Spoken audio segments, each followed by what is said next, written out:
Le président de la République Alassane Ouattara a achevé sa visite officielle au Maroc. Il a regagné Abidjan hier samedi. Le chef de l'État a passé quelques jours au Maroc à l'invitation de Sa Majesté le roi Mohamed VI.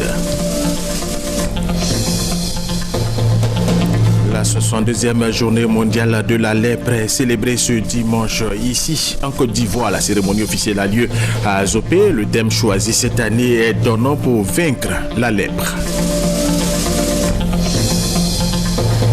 Sport, Cannes 2015. Hier, les éléphants de Côte d'Ivoire et les aigles du Mali se sont neutralisés. Score en but partout.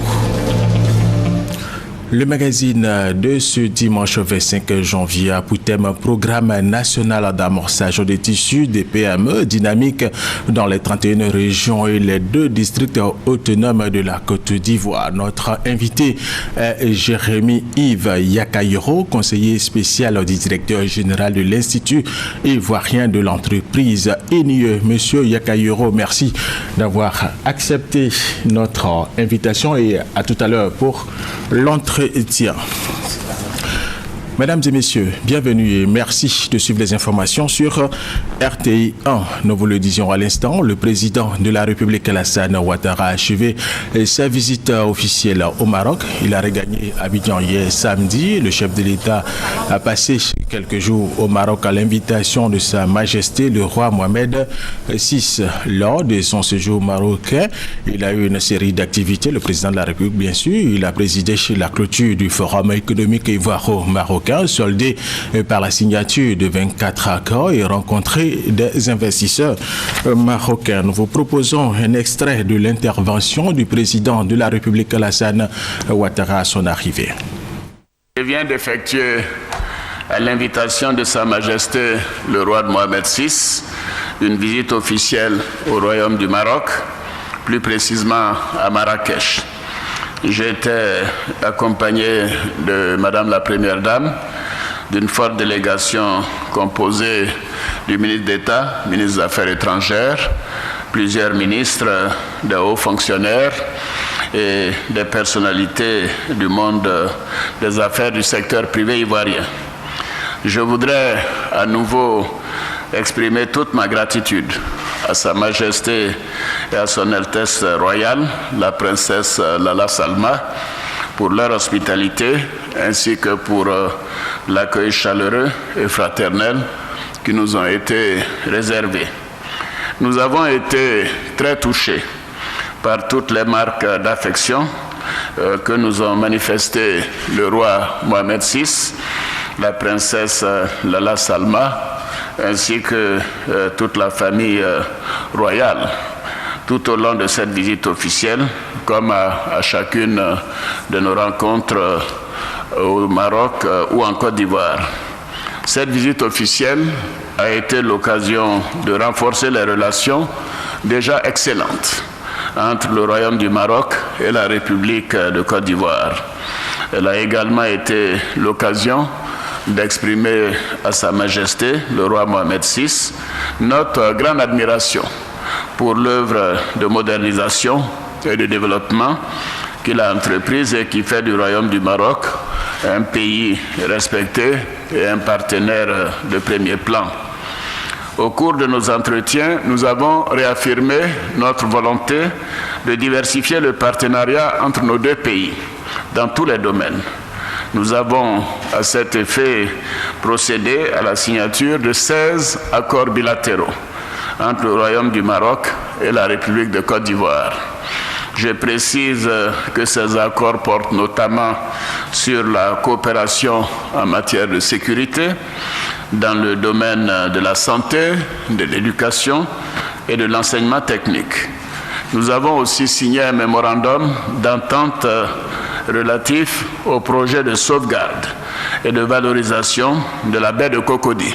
Ce projet, pour lequel nous avons déjà obtenu le financement, va transformer la ville d'Abidjan et réglera définitivement le problème de la pollution de la lagune ébriée. Au cours de mon séjour, j'ai également eu des entretiens avec les autorités du Royaume du Maroc, notamment le chef du gouvernement, le président de la Chambre des représentants, le président de la Chambre des conseillers et l'inspecteur général de l'armée royale. J'ai aussi rencontré plusieurs chefs d'entreprise du Maroc, exerçant dans les secteurs de la banque, la finance, l'immobilier, les télécommunications, l'industrie ou encore l'hôtellerie. Ces échanges ont essentiellement porté sur le renforcement de la coopération entre nos deux pays au plan politique et au niveau du secteur privé. Un forum économique maroco-ivoirien a été organisé dans le cadre de ma visite. Ce forum a vu la participation de 150 chefs d'entreprise ivoiriens, environ au total 680 participants. Au cours de la cérémonie de clôture de ce forum, j'ai exhorté les chefs d'entreprise du Maroc à venir investir dans notre pays en raison de leur savoir-faire, de leur modernité et de leur sérieux. J'ai aussi encouragé les nombreux entrepreneurs ivoiriens présents à ce forum à développer des partenariats gagnant-gagnant avec leurs homologues marocains. Je peux affirmer que notre détermination, Sa Majesté et moi-même, de réaliser l'essor de nos pays respectifs et de renforcer nos liens a été entendue, puisque 26 accords publics-privés et privés-privés ont été signés au cours de ce forum. Comme j'ai l'habitude de le faire à chacune de mes visites à l'extérieur, au Maroc, pour leur donner des nouvelles du pays et aussi de les associer à la dynamique de reconstruction et de réconciliation dans notre pays. Ce fut un moment de joie pour moi. Enfin, j'ai rencontré la délégation d'hommes et de femmes d'affaires qui ont participé au Forum économique. Félicitations pour leur importante contribution au Forum et à notre séjour dans le Royaume. Cette visite, je dois le dire, a été excellente à tous égards. Et je voudrais renouveler mes remerciements au roi Mohamed VI, à leurs Altesses royales et à tout le peuple marocain pour leur accueil et leur hospitalité. Nous attendons de cette visite près de 420 milliards de francs CFA d'investissement dans le cadre de partenariats publics et de partenariats privés. Le président de la République, nous vous le disions, a eu plusieurs activités au Maroc. Il a rencontré la communauté ivoirienne. Il a dit lui-même à l'instant, le chef de l'État a invité les Ivoiriens résidents au Maroc à prendre une part active à la reconstruction de la Côte d'Ivoire. Jérôme Kofi Abolin, envoyé spécial de RTI 1 au Maroc. Au Maroc, dans le cadre d'une visite officielle, le président de la République, Alassane Ouattara, une fois de plus, n'a pas dérogé à la règle, celle de rencontrer les Ivoiriens vivant dans ce pays.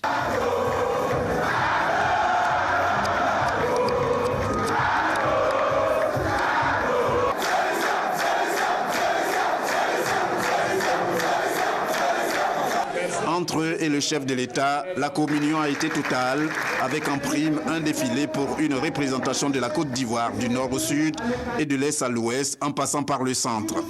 L'ambassadeur de la Côte d'Ivoire au Maroc, souhaitant la bienvenue au président de la République, Alassane Ouattara, s'est félicité des relations combien exemplaires entre la Côte d'Ivoire et le Maroc.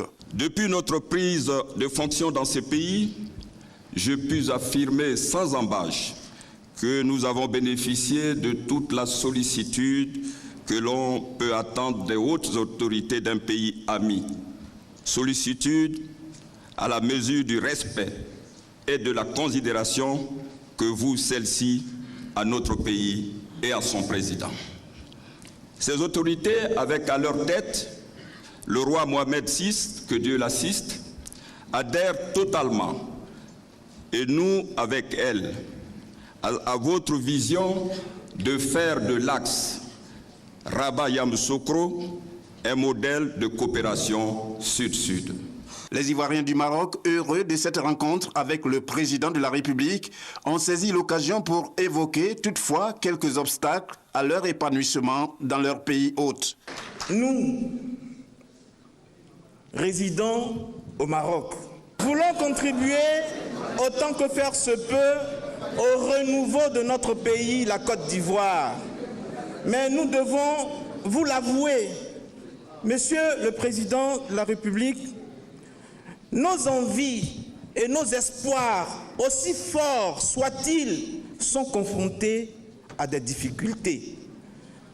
Nous voulons parler de la régularité de la bourse d'études et l'augmentation du quota des boursiers. La mise en place d'une mutuelle pour notre couverture santé afin de pouvoir se soigner décemment pour être efficace dans l'accomplissement de nos tâches respectives. Heureux, le président Alassane Ouattara a indiqué l'être aussi avec cette rencontre. En bon père, il a rassuré les Ivoiriens du Maroc quant à la résolution des différents problèmes rencontrés, non sans leur donner des conseils pour un comportement digne. Et je voudrais que chaque Ivoirien ici soit notre ambassadeur dans le royaume. Par votre confiance. Vous savez, Sa Majesté et moi avons noué des relations très fortes d'amitié, de confiance. Je suis très attaché à cette relation exceptionnelle et qui est exemplaire et qui demande que chaque Ivoirien se conforme à cela. Et vous avez posé dans ce cadre des questions administratives et je suis sûr que tous les problèmes concernant les Ivoiriens seront réglés par Sa Majesté. Le président de la République a aussi promis qu'il ferait tout son possible pour permettre aux Ivoiriens du Maroc, comme ceux de toute la diaspora, de pouvoir bénéficier des prestations de la RTI à compter de cette année 2015. Avant de prendre congé de ses hôtes, le chef de l'État, qui a reçu un présent d'eux, leur a offert à son tour une enveloppe de $20 000.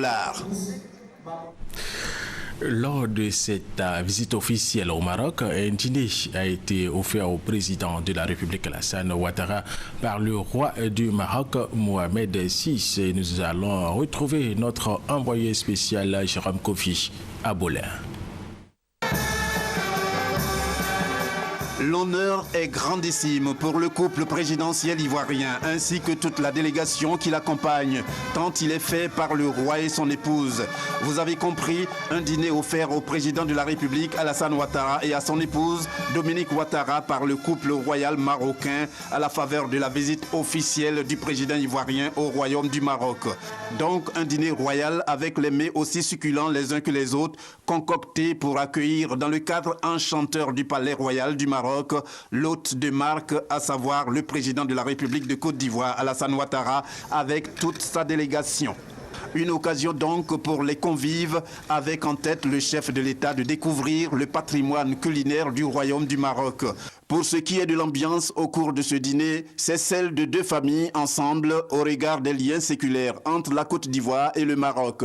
Deux pays aujourd'hui dirigés respectivement par deux frères, l'un le président Alassane Ouattara, fils spirituel du président Félix Houphouët-Boigny, l'autre le roi Mohamed VI, fils du roi Hassan II. Comme on le voit, l'histoire a bien voulu qu'il en soit ainsi. Nous allons changer de sujet en Suisse. Depuis mardi dernier, le Premier ministre Daniel Kablan-Duncan a pris part à une série de rencontres internationales dans le cadre du forum de Davos. Le chef du gouvernement ivoirien est rentré hier samedi. Léon Broukwame. 18h35, base aérienne de Port-Boué, le Premier ministre Daniel Kablan-Duncan est accueilli à sa descente d'avion par des membres du gouvernement, conduit par le ministre chargé de la Défense, Paul Kofi. Le chef du gouvernement rentre de Suisse, où il a pris part à une série de rencontres de haut niveau dans le cadre du forum de Davos. Dans sa valise, que de bonnes nouvelles. Le problème de sécurité est un des points importants dans les panels qui ont eu lieu. Il y a aussi le dossier relatif aux problèmes agricoles et la sécurité alimentaire qui ont donc été évoqués, le problème d'énergie. D'ailleurs, M. Youm Kela, qui est le secrétaire général adjoint des Nations Unies, en charge du secteur de l'électricité, viendra très bientôt en Côte d'Ivoire parce qu'ils veulent organiser un sommet. Il y a donc le dossier de l'Ebola qui a donc été évoqué aussi. Voilà, il y a donc des thèmes généraux qui font l'objet de discussions Mais je crois que l'autre élément qui est important, je voulais souligner, c'est la rencontre bilatérale, notamment si nous concerne avec le secteur privé. Nous avons rencontré par exemple les gens de Microsoft, qui, vous savez, ont le siège, disons qu'au niveau de l'Afrique de l'Ouest et l'Afrique centrale ici, en Côte d'Ivoire, les gens de General Electric dans le domaine de l'électricité, qui sont donc ici aussi et qui veulent tous développer leurs activités en Côte d'Ivoire. Nous avons rencontré le schisme nigérian Dangote, qui va faire un gros investissement ici. Disons que nous avons rencontré les entreprises indiennes, Indouja, qui veut fournir des bus pour les transports, qui veut intervenir aussi dans le domaine des engrais, etc. Donc vraiment, il y a de bonnes rencontres et de bonnes perspectives. Mission fructueuse donc pour la Côte d'Ivoire et le Premier ministre Daniel Kablan-Duncan de féliciter le président Alassane Ouattara, lui qui en a décidé. Deuxième grand titre de cette édition, la 62e journée mondiale de la lèpre. Elle est célébrée ce dimanche. Ici, en Côte d'Ivoire, la cérémonie officielle a lieu à Zopé. Le thème choisi cette année est « Donnant pour vaincre la lèpre », occasion d'inviter tout le monde à s'engager dans cette bataille contre cette maladie. Voici le message du gouvernement avec Venance Maniamière. Chaque année, environ 250 000 personnes sont affectées par la lèpre dans le monde et les continents les plus touchés restent l'Afrique et l'Asie. La journée mondiale des lépreux décrétée par l'Organisation mondiale de la santé OMS marque la reconnaissance du combat contre la lèpre mené par Raoul Folero. En Côte d'Ivoire, c'est la ville d'Azopé qui va abriter la célébration officielle de cette journée qui a lieu tous les derniers dimanches du mois de janvier. Thème retenu pour cette célébration, « Donnons pour vaincre la lèpre ». À travers ce thème, nous voulons inviter chaque habitant de la Côte d'Ivoire à faire un geste citoyen pour renforcer la prévention et assurer un meilleur traitement du cas de la lèpre. En Côte d'Ivoire, 910 nouveaux cas ont été dépistés en 2014 et les zones les plus touchées restent les localités de Man, Jouangnien et Adzopé. La lèpre est une maladie guérissable et un traitement précoce permet d'éviter les incapacités, selon le ministre Raymond Goudou Kofi. Que toute personne qui présente une tache claire et insensible sur la peau se rende immédiatement dans le centre de santé le plus proche. Nos agents de santé sont là pour vous accueillir, vous recevoir et vous prendre en charge. Depuis 2001, la lèpre n'est plus un problème de santé publique en Côte d'Ivoire. Sur 10 000 personnes, moins d'une personne est malade de la lèpre. Ce bon résultat est le fruit des efforts consentis par le ministère de la Santé et de la lutte contre le sida à travers les acteurs de la lutte contre la lèpre. Tout à fait autre chose.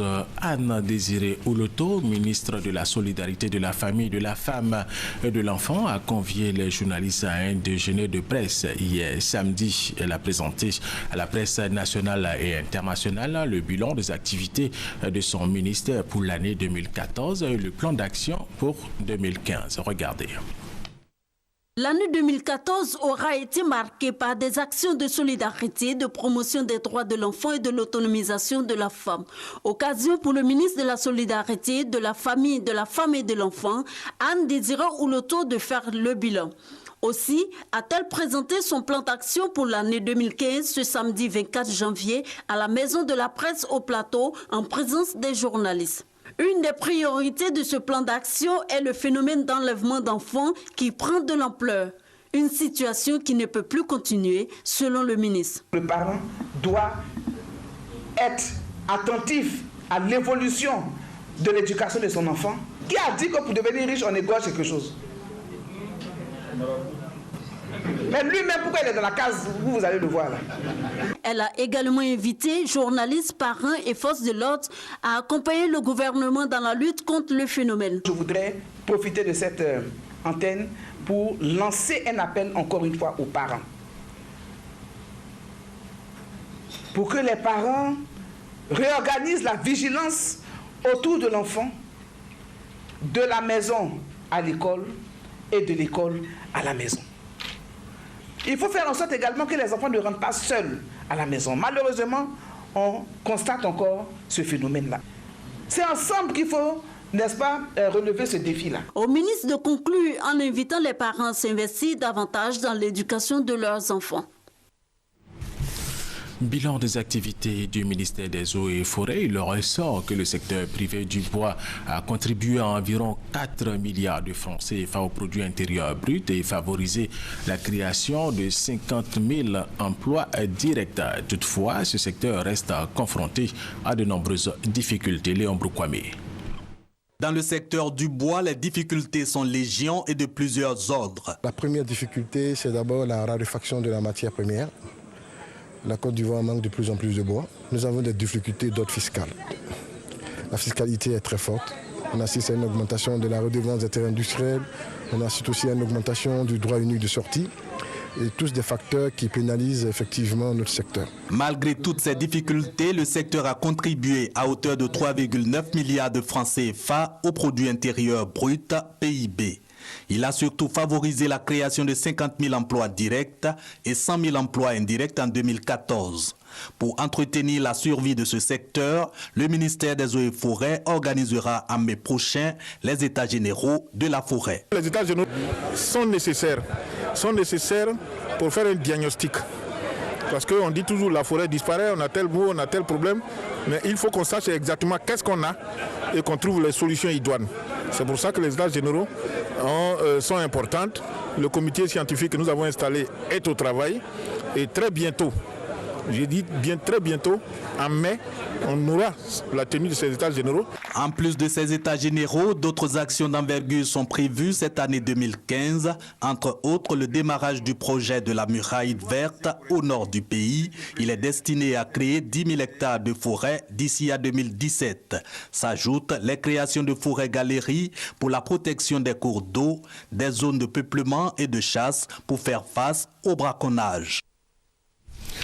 C'est devant les commissaires centraux et tout le personnel de la commission électorale indépendante que le président de l'institution, Youssouf Bakayoko, a dévoilé les défis qui attendent la CEI en 2015, année électorale ici en Côte d'Ivoire. Ces défis sont la mise à jour du fichier, la cartographie électorale, l'adaptation du code électoral aux échéances présidentielles. Emmanuela Gabriel Zani.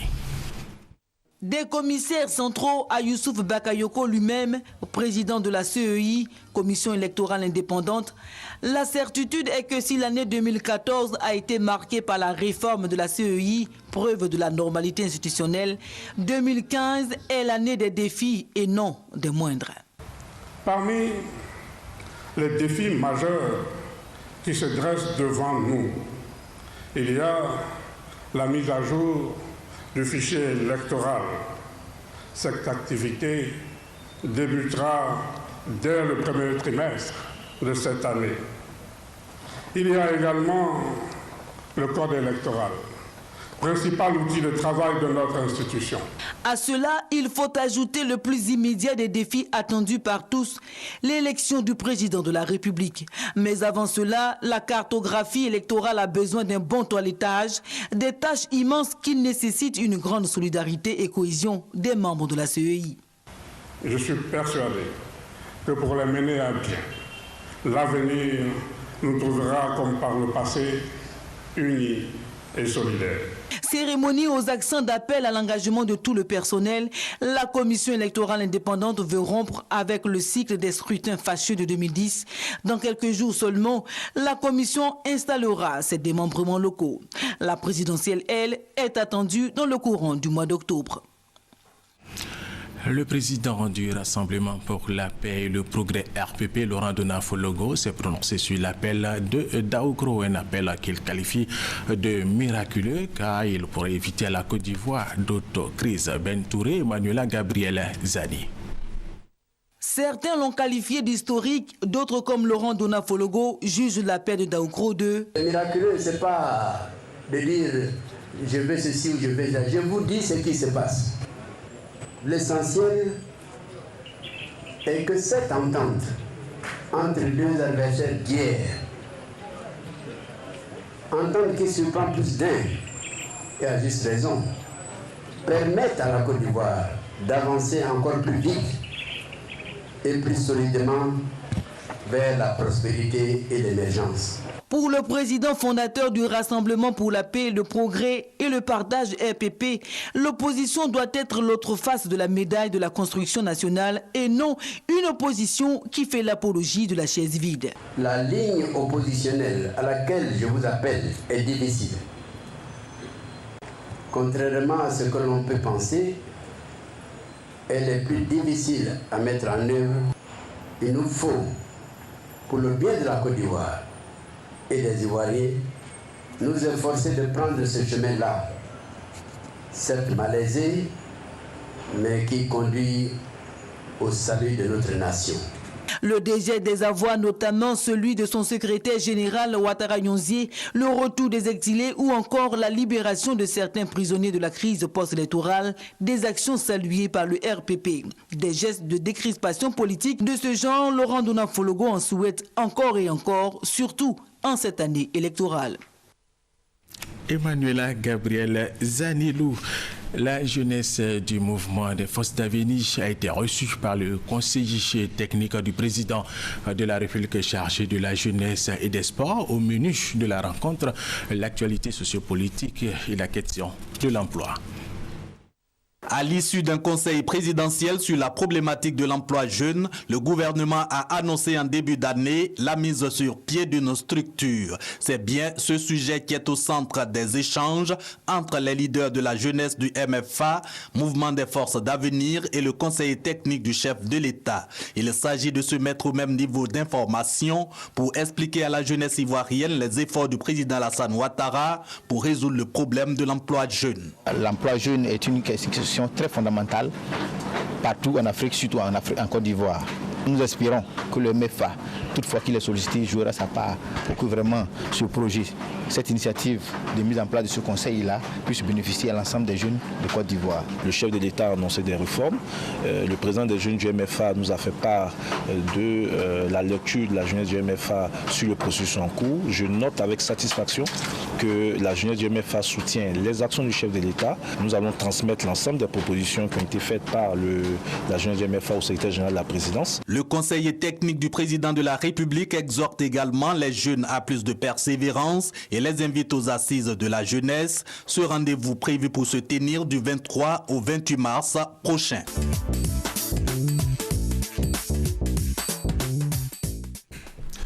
Le magazine de ce dimanche 25 janvier a pour thème programme national d'amorçage de tissus et de PME dynamiques dans les 31 régions et les 2 districts autonomes de Côte d'Ivoire. Notre invité Jérémy Yves Yakayoro, conseiller spécial du directeur général de l'Institut ivoirien de l'entreprise EDIE.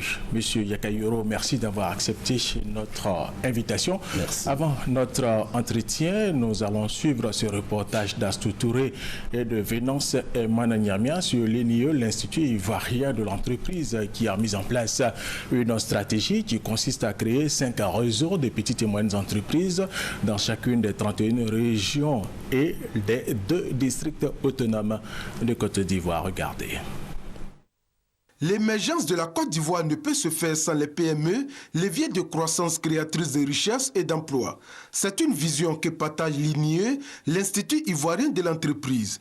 En partenariat avec l'Assemblée des régions et districts de Côte d'Ivoire RDCI, l'INIE décide de la mise sur pied d'un projet. Il consiste à créer 5 réseaux de PME dans chacune des 31 régions et dans les 2 districts autonomes de Côte d'Ivoire. Avec un coût global de 22 milliards de francs CFA, ce projet va contribuer à lutter contre le chômage et la pauvreté avec la création de 6 000 emplois directs. Il s'agit notamment d'une PME de production de tomates en culture hors sol, de production intensive de tilapia et d'une unité agro-industrielle de fabrication intensive de concentré de tomates. Dans cette nouvelle stratégie de l'INIE, ces PME constitueront des sites pilotes appelés à être dupliqués comme des modèles en cas de succès. En se fondant sur des expériences réussies, l'INIE entend rompre avec les habitudes du passé pour s'engager dans cette nouvelle dynamique créatrice d'entreprises viables et durables. Monsieur Yakayoro, pourquoi ce programme? Merci, Monsieur Alvorassa. Je voudrais d'abord commencer par présenter un tout petit peu l'INIE que vous avez si bien présenté déjà, qui est l'Institut ivoirien de l'entreprise. Juste dire que l'INIE est une société qui est sous la tutelle donc, du ministère du Commerce, de l'Artisanat et de la promotion des PME. Alors pourquoi ce programme? L'INIE a une mission en Côte d'Ivoire. La mission, c'est de promouvoir l'entrepreneuriat. Et si nous considérons les petites et moyennes entreprises comme étant des enfants, nous dirons que la mission de l'INIE est une mission de pédiatrie pour encadrer donc, les PME existantes et une mission également de maternité pour faire naître des PME viables. Et notre créneau dans ce second volet, notre credo, c'est de transformer donc toute problématique de développement en opportunité de business. Qu'est-ce à dire? Prenons simplement l'exemple de la tomate que vous avez si bien montré tout à l'heure. La tomate en saison de production, elle est autour de 500 francs le kilo. Mais quand on arrive en compte saison, la tomate passe à 1000 francs, voire 1500 francs le kilo. Qu'est-ce qu'il faut pour éviter donc ce problème de la cherté de la vie? Ce qu'il faut, c'est de mettre en place des PME qui soient capables de produire continuellement cette tomate-là. Cela permettrait d'un côté de réduire le problème de la cherté de la vie et de l'autre côté de régler le problème de l'emploi, parce que pour faire cette production-là, il faudrait bien employer des jeunes qui vont travailler dans ces unités de tomates. Et c'est ce qui a motivé donc ce programme d'amorçage que vous venez de présenter. Vous avez juste cité 3 unités, donc la production de la tomate en hors-sol, la pisciculture du tilapia et la transformation industrielle de la tomate. Mais il y a également la transformation de l'anacarde et il y a enfin une PME de santé qui est un laboratoire d'analyse médicale pour éviter à nos parents d'être obligés à chaque fois de venir à Abidjan pour des analyses qui leur reviennent très chères. Très bien, Monsieur Yakayiro. Tout à l'heure, non seulement dans notre thème qui emmène cet entretien, également dans le reportage d'Astou Touré Mananyami, il a été question de PME dynamiques. C'est quoi les PME dynamiques? Des PME dynamiques simplement parce qu'aujourd'hui, quand vous parlez avec les banquiers, ils vous sortent les statistiques. Plus de 60% des PME, comme on le dit, meurent avant l'âge de 3 ans. Et quand on parle de PME dynamiques, ce sont des PME qui pourront donc avoir une croissance. Déjà, les secteurs que nous avons choisis, ce sont des secteurs qui ont un fort taux de profit, et un fort également taux de croissance. Donc, ce sont des PME qui auront une croissance au-delà des 5 ans, des 10 ans. C'est pour cela que nous parlons de PME dynamique. PME dynamique, tout à fait. Alors, comment faire en sorte, là il s'agit de 31 régions et des 2 districts autonomes de Côte d'Ivoire, je veux dire Yamoussoukro et Abidjan, comment faire en sorte pour créer ces PME dynamiques dans les 31 régions et dans les 2 districts autonomes de Côte d'Ivoire? Il faut dire que déjà, comme vous l'avez si bien souligné, nous avons un partenariat avec l'ARDCI, qui est l'Assemblée des régions. Et nous ne sommes pas seuls dans ce projet. L'INIE donc s'est fait accompagner par des structures spécialisées à chaque niveau. Au niveau du financement, nous avons BNI Gestion qui structure le financement. Après que nous ayons rencontré l'association des banquiers de Côte d'Ivoire à la Banque mondiale. Donc c'est BNI Gestion qui va structurer le financement et qui est en train de le faire déjà. Nous avons également des spécialistes qui vont nous accompagner dans l'encadrement de ces PME-là, de telle sorte que le système et le procédé nous permettra de rembourser tous les financements qui sont faits jusqu'au dernier centime. Alors, on parle de 31 régions et de 2 districts, j'insiste. Est-ce que ce programme n'est pas trop vaste? Dire que ce programme est trop vaste serait limiter la Côte d'Ivoire. Est-ce qu'il y a déjà un échantillon? Est-ce que vous avez déjà entamé ce projet? Vous avez déjà un échantillon, je veux dire, un projet pilote déjà? Déjà, ce que je peux vous dire en ce qui concerne l'ambition, il faut déjà préciser que le président de la République veut construire une Côte d'Ivoire émergente à l'horizon 2020. Et au niveau du ministère du Commerce, de l'Artisanat et de la promotion des PME, il y a eu une analyse faite à travers la stratégie Phoenix pour chiffrer cette ambition-là. Il est question pour la Côte d'Ivoire de passer de 60 000 PME actuellement à 120 000 PME à l'horizon 2020. Cela demande de mettre en moyenne 10 000 PME par an en place pour atteindre cet objectif-là. Comment créer ces PME? S'il vous plaît. Allez-y. Et donc cela demande de mettre en moyenne 10 000 PME en place pour atteindre cet objectif-là. Et aujourd'hui, quand nous parlons de 10 PME par région, comme les régions le souhaitent, il s'agit de mettre en place seulement 330 PME, ce qui représente environ 3,3% de cet objectif annuel. Donc on ne peut pas prétendre que le projet est particulièrement ambitieux. Ce n'est que l'amorçage. Comme nous le précisons, c'est le programme d'amorçage, rien que pour démarrer. Et croyez-moi, les différents présidents des conseils régionaux que nous avons rencontrés, ce sont des gens qui sont mordus du développement, qui sont conscients donc de la tâche. Ils ont pour la plupart occupé de hautes fonctions de responsabilité dans notre pays et c'est ensemble que nous le faisons. Nous allons appeler des spécialistes en matière d'encadrement pour y parvenir. Et comme vous le demandiez tout à l'heure, est-ce que nous avons déjà des PME pilotes qui sont en place? En ce qui concerne la pisciculture et la production de la tomate en hors-sol, nous avons le site de Beaunois sur lequel nous avons déjà ce que nous appelons sites expérimentaux, qui sont des sites pilotes, qui montrent très bien que des Ivoiriens peuvent produire et travailler dans ces PME-là avec succès. Très bien. Félicitations déjà pour ce que vous êtes en train de faire. D'où proviennent vos moyens? Vous avez parlé d'institutions financières qui vont vous soutenir. Au-delà de ces institutions, vous, au niveau de l'INUE, est-ce que vous avez les moyens? Il faut comprendre que l'INUE ne fait que mettre en place le cadre opérationnel.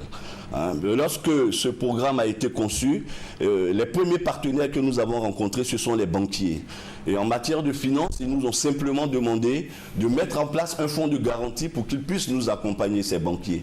Et donc, il y a 6 banques aujourd'hui au niveau de la Côte d'Ivoire qui sont disposées à nous accompagner pour ce fonds de garantie. Donc, après la rencontre avec les banquiers, nous avons rencontré la RDCI et avec le président Aoussou Jano, le premier ministre Aoussou Jano lui-même en tête, qui sont donc d'accord, ces présidents-là, pour apporter 10% du financement dans le fonds de garantie. Et lorsque nous devions faire le lancement de ce programme à la caisse de stabilisation, le président Aoussou Jano lui-même nous a accompagnés à la caisse de stabilisation, où nous avons eu à faire la présentation de tout le programme et il est venu réaffirmer et confirmer son attachement à ce projet en confirmant devant la population ivoirienne les 10% donc que la RDCI et les différents présidents de conseils de région apportent donc au fonds de garantie. À la suite de sa présentation, le secrétaire général de la présidence, le ministre d'État Amadou Gon Coulibaly, qui était le parrain de la cérémonie, a pris la parole et lui également a manifesté l'engagement de l'État à nos côtés dans ce projet à hauteur de 20% du fonds de garantie. Et croyez-moi, avec ces 30% du fonds de garantie, lever les fonds complémentaires pour mener ce projet, ce n'est pas une difficulté, ni pour l'INUE, ni pour BNI Gestion. C'est vraiment une question qui est réglée. Et là, au niveau de la Côte d'Ivoire en interne, nous avons 6 banques. Là, je viens de rentrer de mission et je peux vous assurer qu'à l'international, il y a suffisamment de partenaires qui sont prêts à nous apporter les fonds complémentaires une fois que ce fonds de garantie est mis en place. Alors, très bien, nous allons revenir au niveau des conseils régionaux qui veulent bien vous soutenir. Est-ce que ces conseils régionaux ont déjà donné leur contribution? Ce que je pourrais déjà vous dire, nous soutenir, les conseils régionaux l'ont déjà manifesté lors de la tournée de sensibilisation qui a été faite à l'intérieur du pays, dans chacune des régions. Les présidents de conseils et leurs bureaux se sont particulièrement mobilisés. Ils ont mis en place toute la logistique nécessaire pour que cette campagne de sensibilisation soit menée à bien. C'est d'ailleurs l'occasion de les remercier pour toute cette diligence dont ils ont fait preuve au cours de ces campagnes de sensibilisation. Et comme je le disais tout à l'heure, ce sont des personnalités qui ont un sens de la responsabilité très élevé. Ce n'est pas des engagements qu'ils prennent à la légère. D'ailleurs, si vous voyez bien la RDCI se considère comme étant une plateforme pour le développement de la Côte d'Ivoire. Et donc, ce sont des engagements qu'ils vont honorer. Il y a déjà une dizaine de conseils régionaux qui ont souscrit donc, au fonds de garantie que nous avons, une dizaine sur 33. 33 plus les districts, je veux dire. Ça fait 30. Voilà, donc nous sommes à 33. Donc on a une dizaine qui a déjà souscrit. Nous prévoyons donc la mobilisation des fonds jusqu'à fin avril. Si déjà au premier mois, nous en avons une dizaine, croyez-moi, d'ici fin avril, toute la mobilisation nécessaire sera acquise. Donc il nous reste environ 33 conseils régionaux. Alors vous avez parlé du président, le Premier ministre Aoussou Jano, et son conseil régional a déjà souscrit. Absolument, absolument. Il a donné l'exemple. D'ailleurs, quand on était dans sa région, il s'est lui-même déplacé pour venir nous soutenir lors de la sensibilisation qui s'est effectuée là. Alors très bien, merci. Alors ils vont vous apporter ce financement. Est-ce que vous, au niveau de l'INUE, vous avez le personnel qu'il faut pour installer ces jeunes et puis suivre leur projet? Ici, quand on parle de suivre les projets, il faut comprendre que c'est toute une structure qui est mise en place. Et il y a des spécialistes qui vont nous accompagner. Comme je vous le disais tantôt, le plus grand enjeu de ces projets, c'est que non seulement les PME puissent être viables, mais que les remboursements soient faits jusqu'au dernier centime. Si aujourd'hui nous avons des partenaires comme les banques qui viennent avec nous, comme la BRVM qui est prête à prendre le relais pour ces différentes PME, c'est bien parce qu'il y a un processus de suivi qui a été mis en place de telle sorte qu'il y a une confiance, ces institutions sont à l'aise pour venir avec nous dans ce projet. Nous n'avons pas cité toutes les banques, il y a la formation des porteurs de projets. Est-ce que les projets peuvent être portés par des individus ou des groupes d'individus, des associations? Déjà, il faut noter que l'inscription des promoteurs, ce sont des inscriptions qui se fait individuellement. Ce n'est pas par groupe. Ce n'est pas une coopérative qui vient s'inscrire. Ce sont des individus qui viennent s'inscrire. Et ce que nous attendons de ces individus-là, ce n'est pas de l'argent. Ils s'inscrivent gratuitement. Ce que nous attendons d'eux, ce que nous voulons déceler dans ces inscriptions, ce sont des personnes qui ont des valeurs managériales. Et ces valeurs-là seront complétées par une formation en business école. Donc pour ceux qui veulent produire la tomate, ils seront sur une exploitation de tomates pour apprendre et donc à sortir les états financiers qui leur permettent de rembourser le prêt dont ils auront bénéficié. Très rapidement, M. Yakayoro, les populations sont sensibilisées avec les conseils régionaux. Alors, il démarre quand? Très rapidement, il démarre quand? Le projet est prévu pour démarrer en juillet 2015. Juillet 2015. Oui, en juillet 2015. Pour rassurer cette jeunesse ivoirienne. Déjà, avant de rassurer la jeunesse ivoirienne, permettez-moi au nom du directeur général de l'INUE de remercier nos différents partenaires, particulièrement le ministre Bion pour son soutien continu, le Premier ministre Aoussou Jano qui croit en ce projet et pour son engagement sans faille à nos côtés, le secrétaire général de la présidence, le ministre d'État Amadou Gon Coulibaly pour sa sollicitude permanente. Et maintenant, les jeunes, ce que je pourrais leur dire, c'est que le projet que nous présentons n'est pas un projet qui se fait entre deux personnes, c'est un projet de dimension nationale. C'est un projet qui prévoit 5 000 emplois dans sa première phase et 50 000 emplois dans sa deuxième phase. Donc c'est un projet où il y a de la place pour eux, qui n'hésitent pas à s'inscrire. Je ne saurais terminer sans une mention spéciale au président de la République qui nous emmène, donc qui œuvre pour que la Côte d'Ivoire soit un pays émergent. Merci Monsieur Jérémy Yves Yakayoro pour cet entretien. C'est la fin de ce magazine de ce dimanche. C'est également la fin de cette édition, mesdames et messieurs. Merci de nous avoir suivis et restez avec nous sur RTI 1.